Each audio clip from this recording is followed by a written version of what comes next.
We praise Him, we thank Him indeed, according to His names and attributes, the one who made mankind to succeed and run this world, vice grant or successors in this world. And I bear witness that there is no God worthy of worship but Allah subhanahu wa ta'ala, without any partners or associates. We send our greetings and blessing upon His Prophet and Messenger Muhammad sallallahu alaihi wasallam, His family, His companions, and those that follow His footsteps. Today's topic is living in the West. It's a reality that we cannot deny, and it's an experience that we certainly all know it. Last week we spoke about raising kids in the West. And raising kids also means educating our kids in the Western world. Today we'll speak about living in the West in general and in brief, inshallah. It is a long topic that we try our best to focus on main key points. It is so strange that someone would ask about the ruling or living in the West.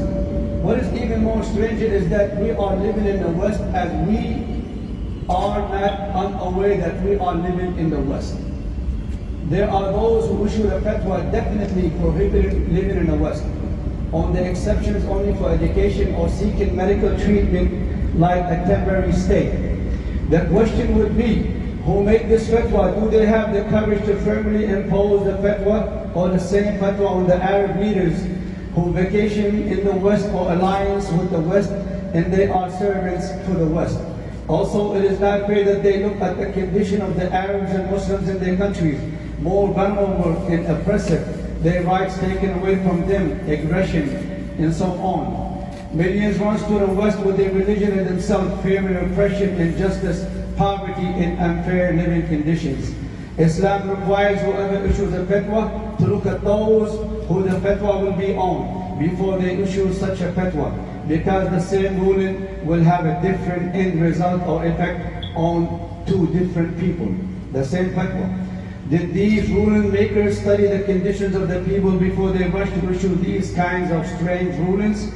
What is even more strange is those who insist on reading their books. They consider it the main source for speeches and rulings in the mosques of Europe and America and other non-Muslim countries. Then the contradiction comes. The same people will yell and scream on the platforms of these mosques in Europe and America to boycott the West or wage war against the Western world. These countries that welcome us way better than we were treated in our own homeland. So why do they live here? If that's the case, you live in a country that you hate and you prohibit living in it, but rather you want to give speeches and rulings on these countries' mosque platforms. So now, if your son was to ask you one day, why is that Sheikh saying such harsh statement? Explain to your son that this Sheikh is detached from the reality. They live with us, but they are not here with us. Their mind and intellect is detached from what we are living today. This Sheikh lives in this country we live in, even though it is not appropriate to make such statements about these Sheikhs. They still have their status in our community. So we should not underestimate these clergy or Sheikhs in front of our kids. They still have the status and the place in the community. But we have to explain, we have no choice. Brothers, come forward, come forward. The jurisprudence or the fatwa rulings for those who wants to know the rulings to reside in the Western country, especially in our time today, it falls on the same ruling that the Prophet ﷺ did, but encouraged the Muslims to migrate to Medina and before to Najashi, to Abyssinia, which is Ethiopia today, where it have a ruler who is just, where no injustice and does not oppress no one under his rule, this Najashi. So can we compare this question to our time today? Did the West rule like a Najashi? The answer will be yes. Here we live among Christians. They have justice in most cases like a Najashi did. What is even more than that is that in this country you can stand in court in front of the judge with the president himself.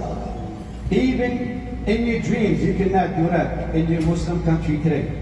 Can we compare our condition today to the time the Muslims did in that time? Yes. Our condition is similar. The majority of the believers of Quraysh were more merciful and compassionate and chivalrous or gentle or kind toward the Muslims back then. If we compare it to the Arab leaders today, at least they had some kind of chivalry they did not imprison women, nor did they torture women. I remind you of the story of Abu Jahl, when the tribes of Quraysh chose a man from each tribe in Salat to kill the Prophet ﷺ. They kept standing in front of his door all night. And when one of them suggested that they should storm into the house, Abu Jahl rebuked or replied in a mad tone, "Do you want the Arabs to say Amr ibn Hisham terrorized the daughters of the Prophet ﷺ and violated the sanctity of his home? Yes, they had chivalry and gentle and kind and morals. These criminals of ignorance in our time lacking. Yes, we can migrate to the West and live in the West, seeking a better life due to our condition today. And the same migration the Prophet ﷺ commanded before. Dear Muslim brothers, what is required from us in this country is a good statement, the best of words. In return, we must comply as good citizens to the country that opened its arms for us. How? By spreading the best of conduct and showing them our virtues, elite values, command the good and forbid the evil. The verse said, Allah does not forbid you from those who do not fight you or because of your religion, and do not expel you from your homes from being righteous towards them and acting justly toward them. Indeed, Allah loves those who act justly. Especially we certainly know that they have accepted and sheltered many of us, whom their own country betrayed them. With technology and internet media, our voice can have a major effect. Use our technology today that we have and we are given in this country to spread Islam. Everyone can be an ambassador. So use it to the benefit of Islam. In the West, we must take care of our family. Most of the time, our wives cannot be living indoors. They go through times of depression, being home alone all day, feeling isolated from the society in this country. They also have a problem of communication. They do not speak English. So as many of the men. A majority of us men have a difficulty communicating when we go outside because we have to adapt to the Western world culture. The culture, the tradition, and adapting to the Western lifestyle is a burden itself. Then the big challenge falls on the kids, as the mothers are secluded indoors and then having a greater struggle when faced with a society and environment that they try to fit in. Our kids are living a life of both struggle in the world, trying to find their identity in searching for answers that they cannot, or their fathers cannot have an answer for. It is very difficult to have answers for their questions. Finally, they do not find a place for them in a mosque. At the age of the youth, this age when they are looking to find who they really are and who do they belong to, who will be there for them but us, the fathers, trying to raise our kids and living in this country at the same time. So we seek support from Allah subhanahu wa ta'ala by saying, this country has given us many opportunities and it still do. The problem is, how do we explore these opportunities? Then how do we seize these opportunities? If we look at the physical activities for the youth, this country support them and open its arms for those who wants to establish and open centers and facilities of physical or social centers. If we open these centers, we will have the funds. The country will fund us. Then we can turn these centers into healthy with moralities, not deviant centers. The youth can find their friends who are the same age and have the same thinking. A center where they can find their identity and at the same time they socialize and share ideas or look forward for their future plans. A place where they do not feel strangers or unwanted, because the society that they will live with us in our homes and when they go outside is a different society they try to adapt to. They learn and benefit with the way of entertainment and enjoyable. They will lead their way to a better future. And finally, we need to realize that time is very important in a Muslim life. We make a big mistake when the schools are closed. We do not find anything our kids can do during these vacations. All they do is sleep all day, and the rest of the day they play video games. Because of the family is empty-minded. They do not have any programs for them or any activities that will make up their busy time and keep them active.